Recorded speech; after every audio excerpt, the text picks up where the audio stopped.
she solved her own homicide. She made sure that he was going to go down and that her death wasn't going to go in vain. Suspect is behind bars, all of it thanks to a picture the grandmother took before she was shot and killed.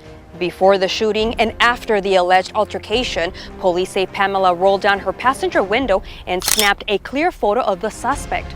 That led police to 62-year-old Rusty Raymond French, who now faces second-degree murder charges. Salutations, Serene Eminence here.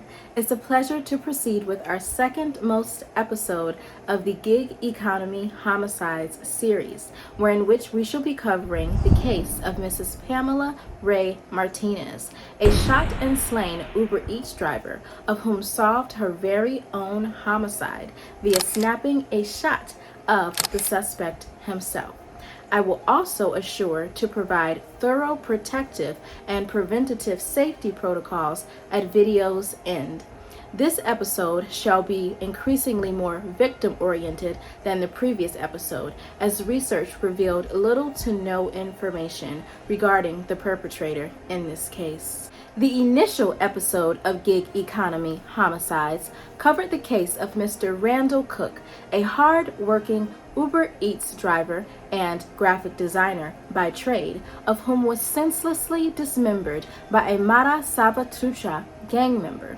As it relates to a case update, prosecutors are currently seeking the death penalty for the perpetrator, and we have high hopes that swift justice shall be exacted in this case. I shall surely keep you all updated via shorts as this case further develops. As it relates to the way in which video content is formatted via my Vocational Volatility channel, the initial episode also included a briefing on the Uber Eats platform, as well as provided an outlined listing of specified volatility factors related to operating in accordance with the Uber Eats platform. Please feel free to reference my introductory Vocational Volatility video to become more closely acquainted with my credentials, my mission, as well as how you may secure true crime accoutrement and award-winning wine at a stellar seal. Prior to delving deeper into disclosing details regarding this case, I would like to extend my sincerest condolences to the families and all individuals impacted by the loss of this precious life that I shall be extensively discussing.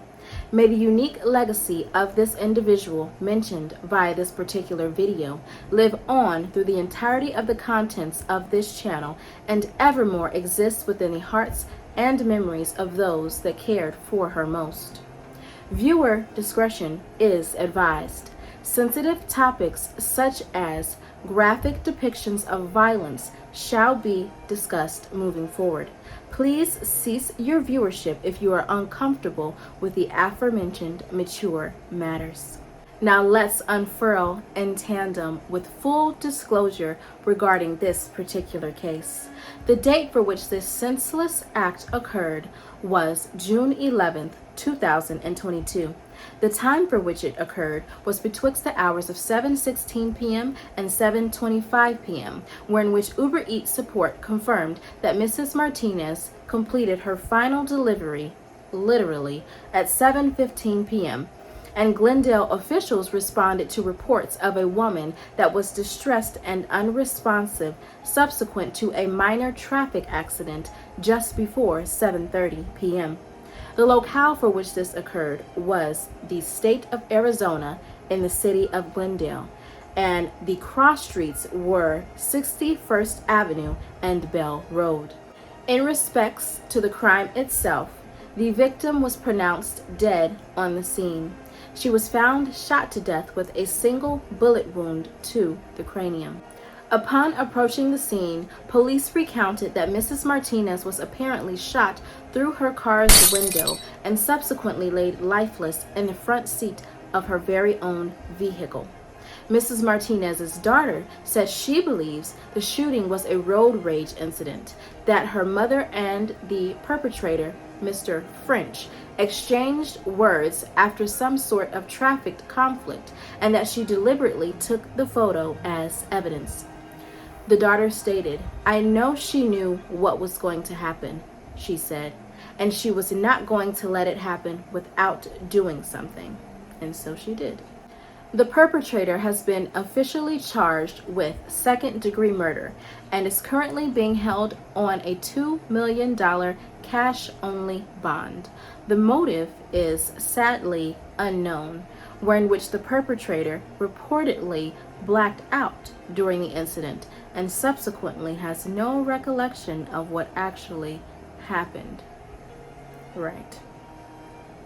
As far as the assumption that the authorities have in regards to the actual motive, it is aligned with the actual daughter's suspected motive, which is suspected road rage that led to the victim capturing a photograph of the perpetrator as proof or protection of some sort, in tandem with whatever was transpiring in that moment in time. As it relates to the perpetrator, as I mentioned in the very beginning of the video, there was not a lot of information divulged or disclosed regarding the perpetrator, but his full name is Rusty Raymond French. He was 62 years old at the time of the crime, and a woman who answered the phone at French's home declined to comment to a news outlet by the name of the Daily Beast.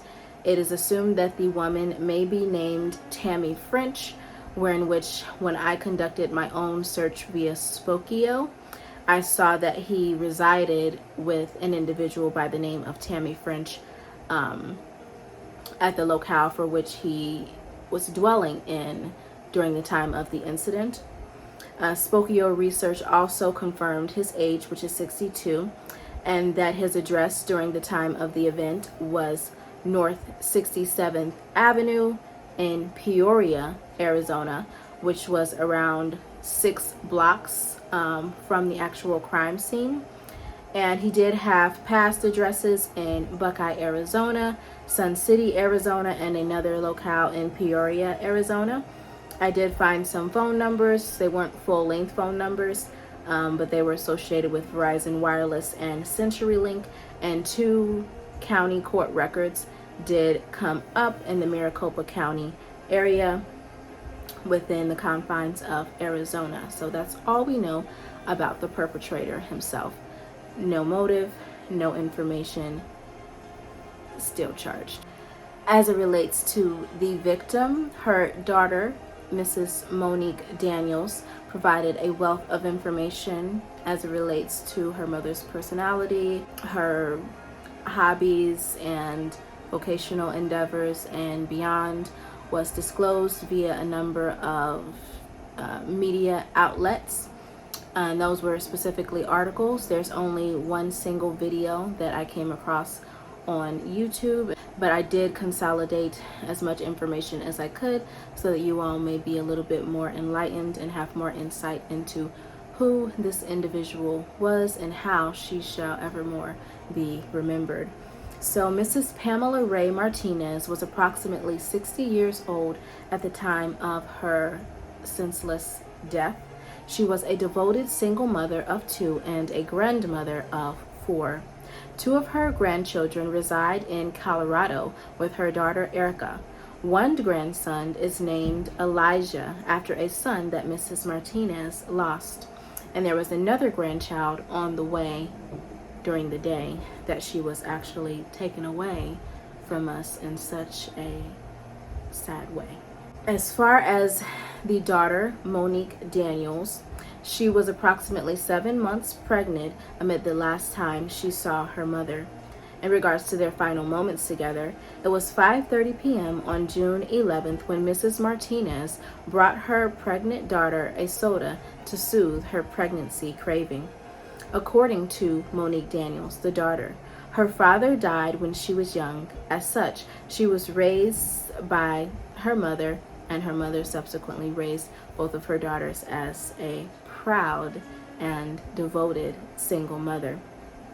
As far as Mrs. Martinez's early life and lifestyle, Mrs. Martinez moved from Colorado to Arizona in 2004 and was employed by 2 local colleges while simultaneously devoting free time to working in accordance with the Uber Eats platform to accrue supplementary income. Mrs. Martinez was apparently saving up for a baby shower for her daughter, Monique, of whom was, as I mentioned, 28 weeks pregnant at the time of her death. Mrs. Martinez was also stowing away her savings so that she may adequately fund a casino trip for her boyfriend. And lastly, in respects to her personality characteristics, at 60 years old, Mrs. Martinez was stronger and healthier than ever. She loved to work, she loved health, and she was actually a bodybuilder up until the age of 59. She also taught elementary school and coached softball as well as basketball teams. Mrs. Martinez's daughter, Monique Daniels, stated that I would like her to be remembered as a strong, motivated, determined woman who did everything and anything she could to make sure she made it. And so she shall, irregardless of the perpetrator's actions. As it relates to the circumstance and timeline of the incident itself, situated just 3 minutes from her home, Mrs. Martinez had just completed her final delivery of the day, similar to Mr. Randall Cook. The final delivery of their life. Can you imagine? Saddening. You never know when it's going to be your last time doing anything. At approximately 7:02 p.m., Martinez told her boyfriend via text that she was leaving Dairy Queen to drop off an order. Around 7:11 p.m., Daniel said her mother called her and asked her to pack her a bag. Martinez was planning to spend the night at her boyfriend's house and said she would pick it up in 20 minutes. As I mentioned, Uber Eats also confirmed with police that Martinez delivered her final order at approximately 7:15 p.m. Allegedly, a road rage-related altercation ensued betwixt 7:15 and 7:20 p.m., and for some reason, Mrs. Martinez took a photo of a man sitting in his van, now identified as the perpetrator. Glendale officers responded to reports of a person injured following an accident just before 7:30 p.m. Police arrived to Bell Road and somewhere betwixt 59th and 61st Avenue. Martinez was found in distress and non-responsive inside her car that had veered off the road into a landscaping area, officials said. Officers noticed the passenger window was all the way down, but a small tree prevented access for first responders to help Martinez from the side of the vehicle. The car was locked, so officers used a hammer from a witness and broke the driver's window, in which they pulled Martinez out to render her aid. Paramedics could not save the single mother of 2 and grandmother of 4, although attempts were made. Martinez and French were not known to have known each other, nor was she delivering food to him, which makes it all the more a senseless, random act of violence. As it relates to concrete incriminating evidence, the photographic evidence is where we shall start. During their investigation, detectives found a photograph on Martinez's phone of a Caucasian male taken at 7:22 p.m., minutes before she was actually shot and killed. The photograph that she took was of a dark gray van that a witness also described of a man sitting inside. In regards to actually identifying the male in the dark gray van, police identified the man in the photograph as the perpetrator 4 days after the shooting on June 15th, when the Arizona Department of Transportation conducted a facial recognition search utilizing the photograph itself. As it pertains to finding the photographed man, on June 15th, French was taken into custody after the gray van matching the description of the witness that was also clearly seen in the photos was found parked outside of the suspect's home. In a post-Miranda interview with detectives, the perpetrator initially did not disclose being near the shooting scene. Complete denial. However, when he was confronted with the photograph that was equipped with geolocation information, records stated that he altered his tune and reported that it was indeed him in the photograph.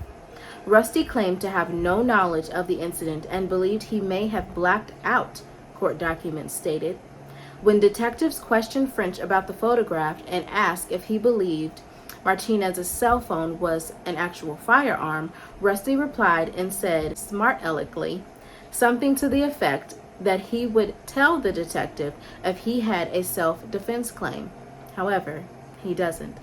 French allegedly showed no remorse for the incident during this interview with the detective.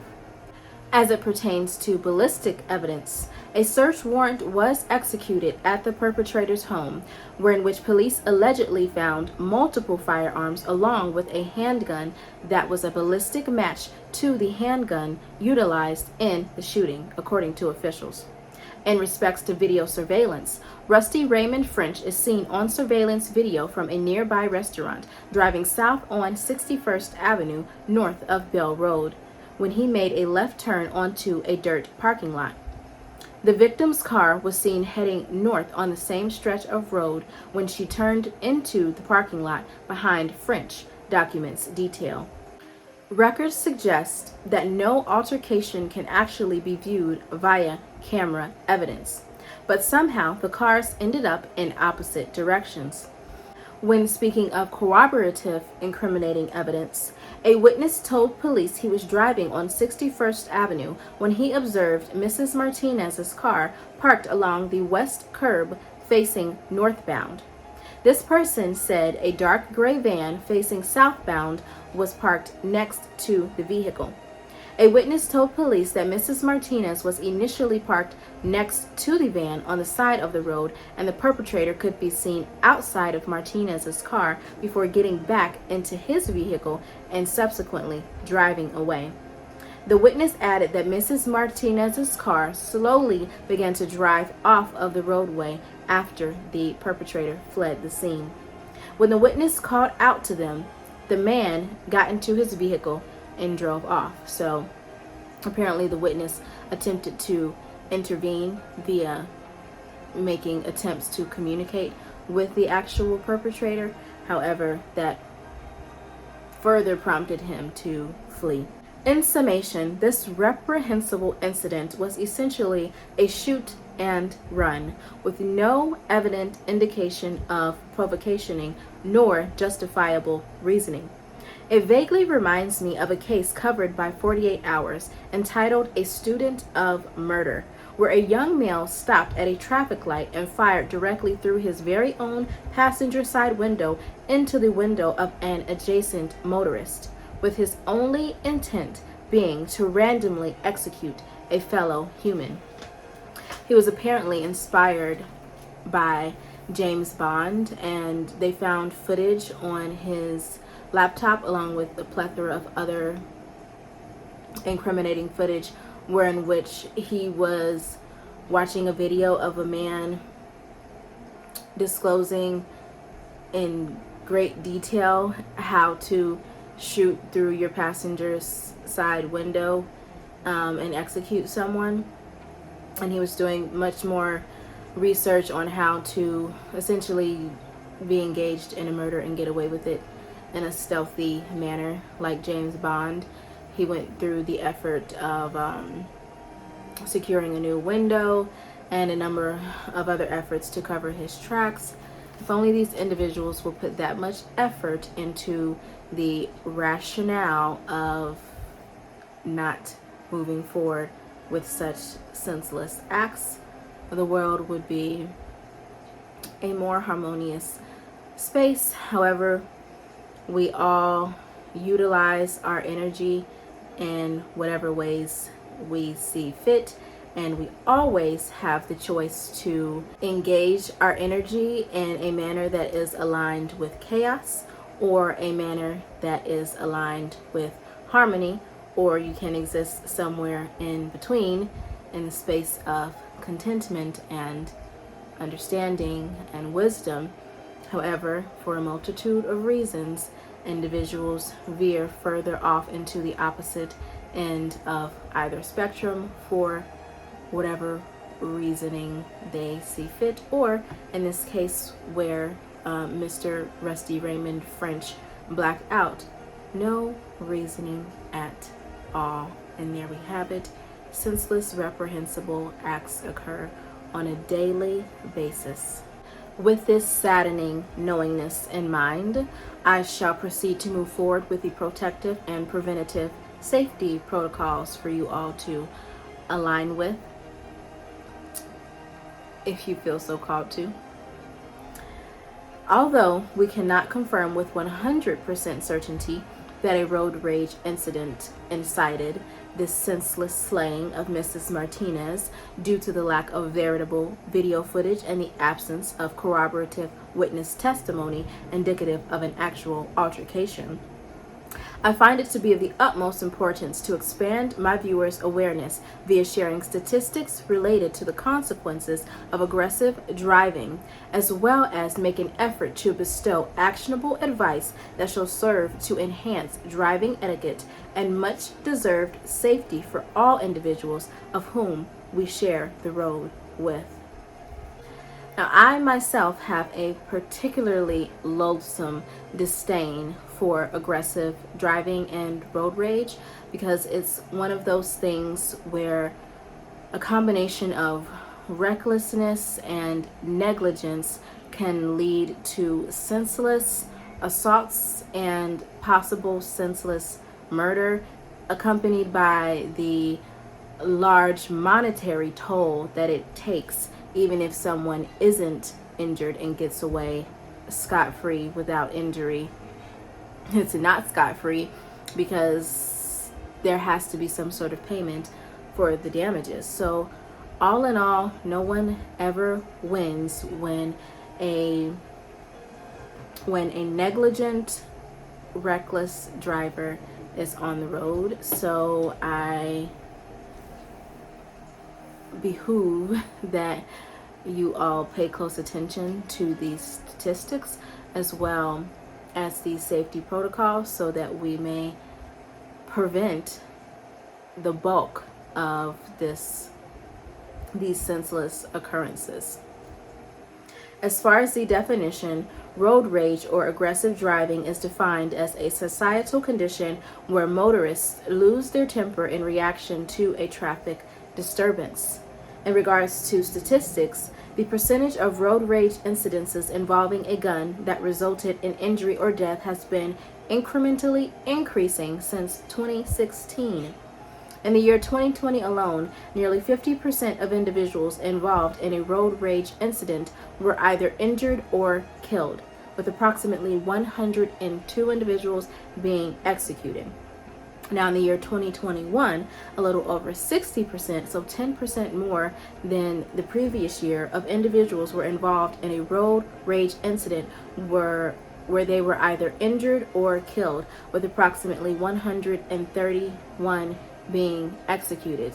As it relates to the totality of traffic fatalities, 56% involved road rage, 66% were inflicted by aggressive drivers, and 29% were caused by speeding in 2022 specifically. As it relates to demographic descriptors, the millennial generation is touted to have the highest likelihood of being involved in road rage induced fatal car accidents.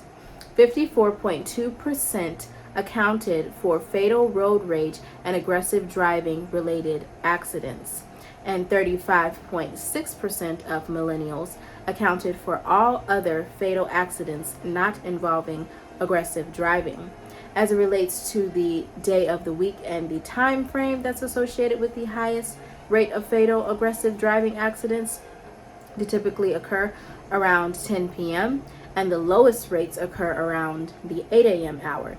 The days of the week for which most fatal road rage and aggressive driving related accidents occur is on Sunday at 20.1%, Mondays at 19.2%, and Thursdays at 14.8%. And to me, those days feel like cusp days. So Sunday is on the cusp of the week beginning and the weekend ending. Monday is on the cusp of the weekend ending and the week beginning, and Thursday is on the cusp of the work week ending and the weekend beginning. So maybe during the cusp there's more frustration, a need for release, agitation, something of the sort. So keep that in mind, whatever that may mean to you. Please find ways to relieve your stress. Those also may be associated with maybe high levels of traffic, and the high levels of traffic can increase the agitation. In regards to recognizing road rage, aggressive driving includes, but it's not limited to, tailgating or purposefully bumping other vehicles. Tailgating inflicts a high level of frustration upon my person because it's something so insidious and it can seem so passive aggressive, but yet it speaks volumes, because a tailgater is essentially attempting to force you to go at the rate of speed that they are going, when it causes more issues to tailgate someone, and it's more of a risk to tailgate someone than to simply get over into another lane or provide ample space betwixt you and the individual. Because if someone was to bump the person behind you, then all of the cars will be involved in an accident, and the closer you are to an individual, you are putting yourself at risk to be the perpetrator of an actual car accident. So there's literally no positive to tailgating. It's highly disrespectful and unnecessary. So in any event, to avoid tailgaters, I'm typically exceedingly perceptive on the road. If I'm not being exceedingly perceptive, I'm usually talking to someone on the phone, not on my phone, but via the actual phone, via being connected to my car.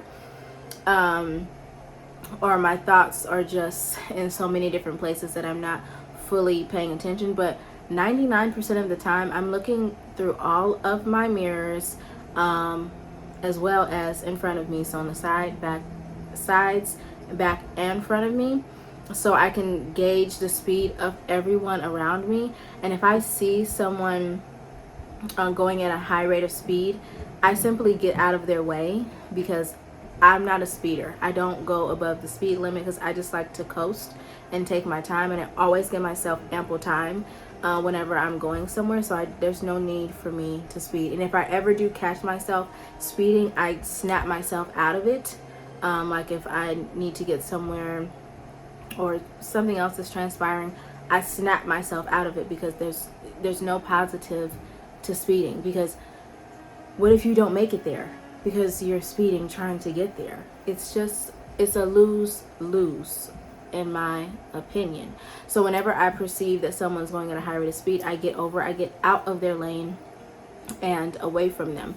And typically what frustrates me about these individuals is that they always end up tailgating someone because they're going so fast they have to stop at some point. Not everyone's going as fast as them, and so they usually keep up their behavior. It's like once you're on that wavelength of riskiness, you keep it up. You like stay steady and steadfast on that risky wavelength.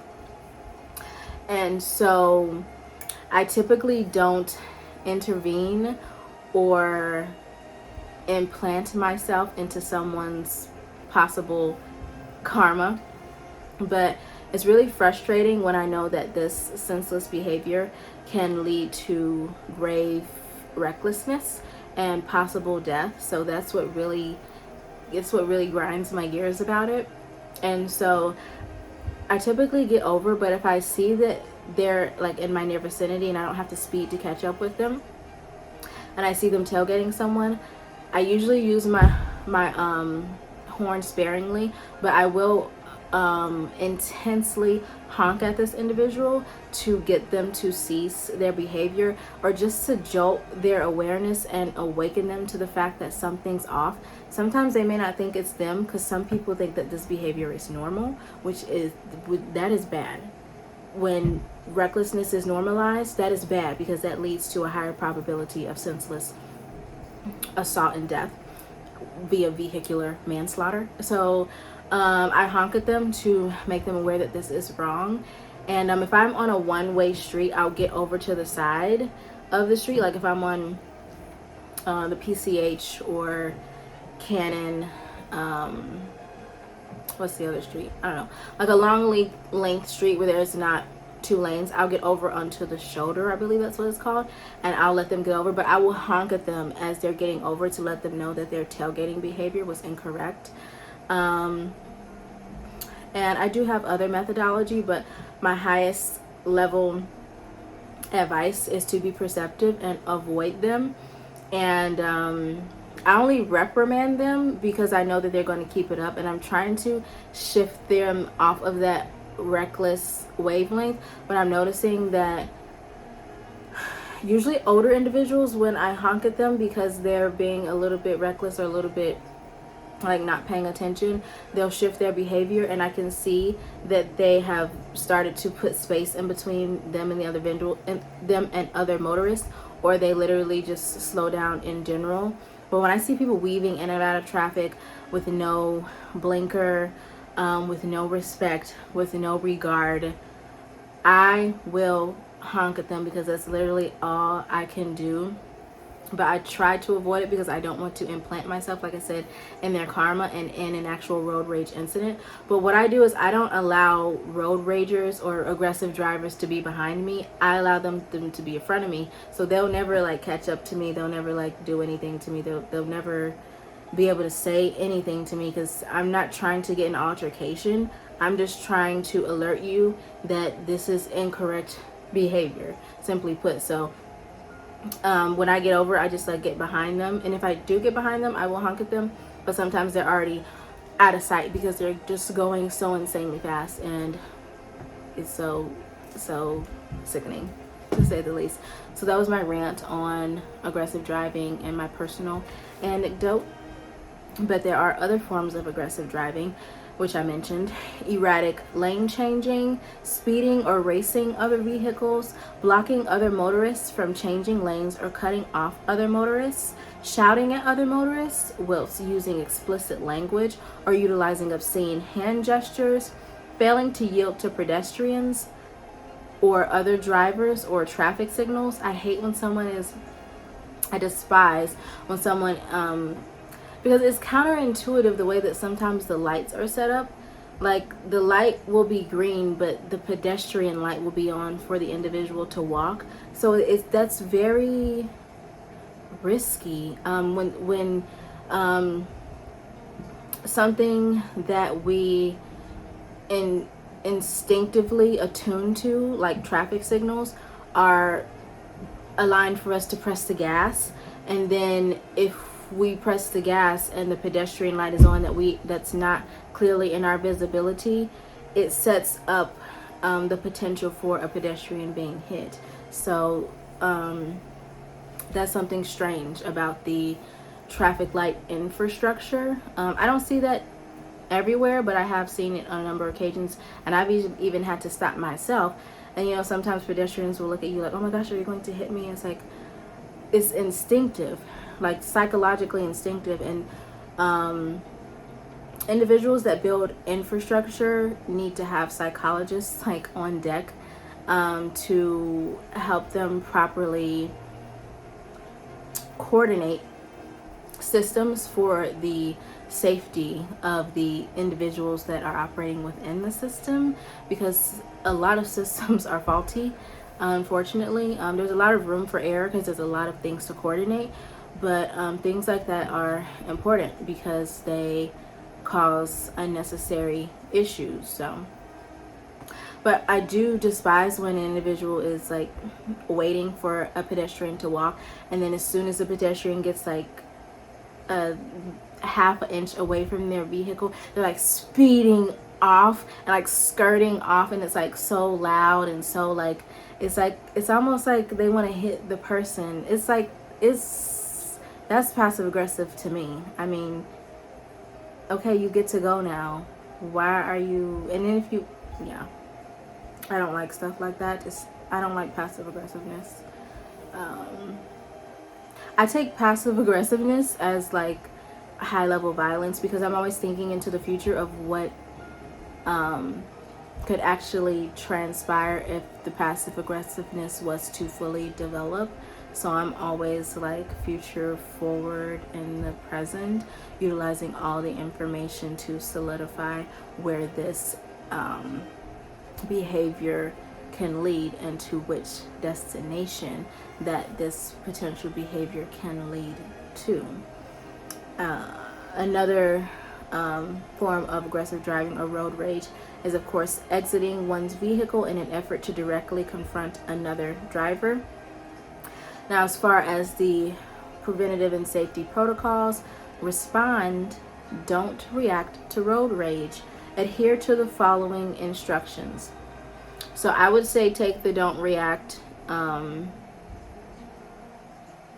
like utilize your discernment, because I'm like an authority figure and I stand for safety and justice. So if I sense injustice or imbalance or disharmoniousness, I will figure out a way where I can exact some sort of justice in my own unique way, but still evade being sucked into it. Basically by gathering information in the moment of how I can be the most stealthy but still set up proper boundaries and get my point across. So I'm a very unique individual and it takes a lot of brain capacity and spiritual discernment and obedience to exist how I exist. But in general, I do always respond instead of reacting first, because I think before I act, and I have to think about multiple things before I react so that I can make the most sense for all individuals involved. And it's not just my safety, it's everyone's safety on the road. Like if I see someone tailgating someone else, I will do a little something. So, adhere to the following instructions. Adjust your emotional state via remaining calm, cool, and collected, as opposed to emotively reacting to intentional or unintentional provocation. Steer clear via granting aggressive drivers ample room via putting as much distance betwixt your vehicle and other motorists. Avoid eye contact. I always do this. I never look at individuals that I've reprimanded because, like I said, I'm not trying to engage with you. I'm just trying to let you know this is off balance. So we don't need to discuss anything and we don't need to exchange any sort of energy, not even via eye contact. As staring at another motorist can escalate an impersonal encounter into an interpersonal altercation. Adjust your driving attitude via granting other motorists grace in the event that the perceived offense was an unintended mistake. Assure to consider whether reacting aggressively would be worth being injured or killed. Now, I do extend grace, but I'm on the road a lot, so I can tell who deserves grace and who doesn't. Sometimes you can, like there's like a grace period where you're going a certain pace and another person's going another pace. Like the person behind you is going faster than you. Not in a speeding, like excessive way, but just in general. And then there's a period where you adjust. But when I see that someone's not adjusting within 5 to 10 seconds, something is off. And then I'm going to respond in a manner that is most appropriate and most effective. And if I see an individual is riding someone, if I see they're not adjusting within 5 to 10 seconds, and usually when they're not adjusting within that period, they continue and they become more aggressive. So then I have to step in because I have to step in. And who knows, I could be saving lives here. I need to get like a police, I don't think that's legal, but the way I reprimand individuals on the road, I should have a police siren, just to really kick people in gear, but some people that won't even kick them in gear. Like, some people just have no regard. So apologize if you've in fact done something wrong. Assure to take accountability in the event that you accidentally cut off another motorist, braked too fast, or made some other mistake that could have been perceived as offensive. Don't drive under distress. Don't drive under the influence of any substance. And have reasonable expectations about your travel time. Refraining from driving whilst influenced by the aforementioned conditions mitigates the negligence and recklessness that leads to senseless vehicular assaults and accidents. In the event that you are under attack, consider driving directly to a police station. Never drive to your home if you are being followed. Also, if you're selling something like via Craigslist or whatever the platform may be, it's so many these days, if you like, because you don't know any individual that you are interacting with, not truly, because anyone can portray any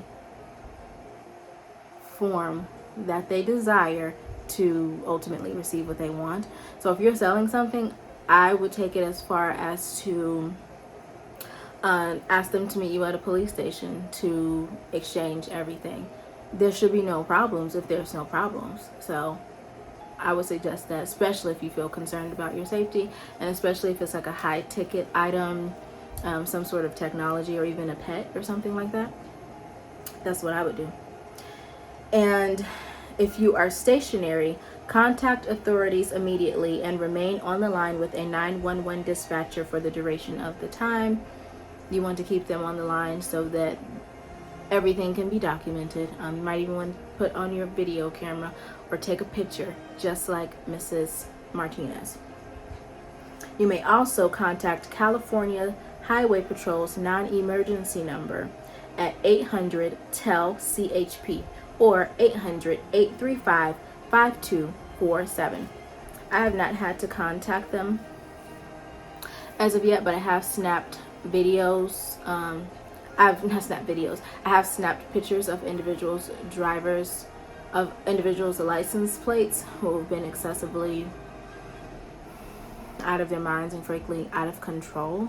But usually they get it in order, or they're like out of my vicinity so fast. And one thing I'm not going to do is take on the energy of the individual that I'm trying to reprimand, because sometimes you can get so riled up that you're like, they're speeding, and then you could be like trying to catch up to them to tell them, no, this is not right, don't do that, but then you end up doing what they're doing.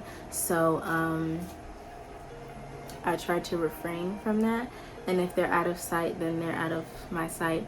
But it's still, for like a brief moments, frustrates me, because I know wherever they are, they're doing that. They're doing what I don't want them to do.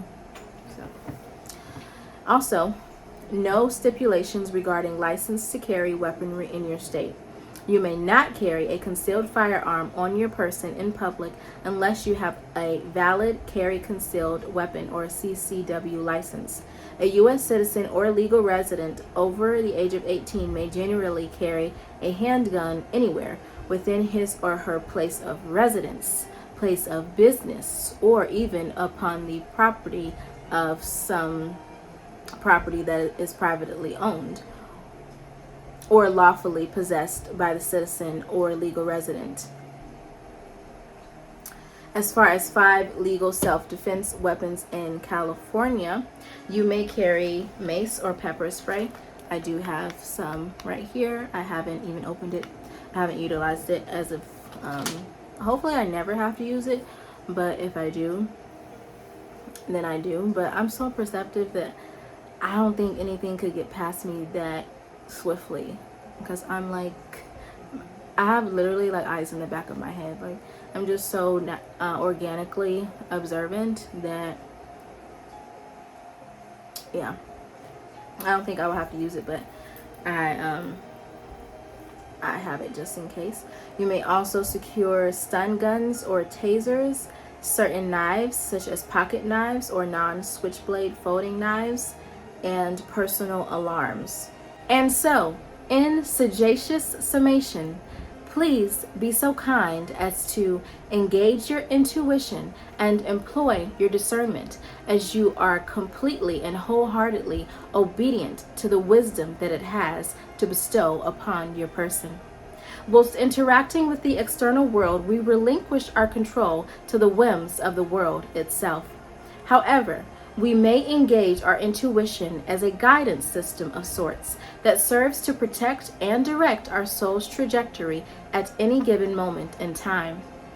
Remain discerning as you make decisions and take as many factors into your control as humanly and spiritually possible, via gathering all the information from your perceptive faculties. Attune yourself to aligning with wise choices. Take the high road and minimize risk as to prevent the potentiality of unnecessary escalation and devastation. Incrementally and consistently making wise decisions is akin to investing in insurance. You don't bear witness to the benefits up front. However, you are ultimately paying into your peace of mind and comprehensive protection. Attune with the reality of humanly limitations and operate in a rational, future-forward manner. There exists a distinct difference betwixt arrogantly perceiving thyself as indisputably invincible and rightfully positioning thyself in the realm of inviolability. I would not recommend operating from an unsound space of hypervigilance, as this signifies existing in an unceasing state of apprehensiveness. I would highly recommend operating from a sound space of sensible vigilance, as this implies existing in a well-warranted state of unwavering awareness. And so I thank you all for tuning in, beautifully beloved beings. And until next time, you all stay safe and stay serene.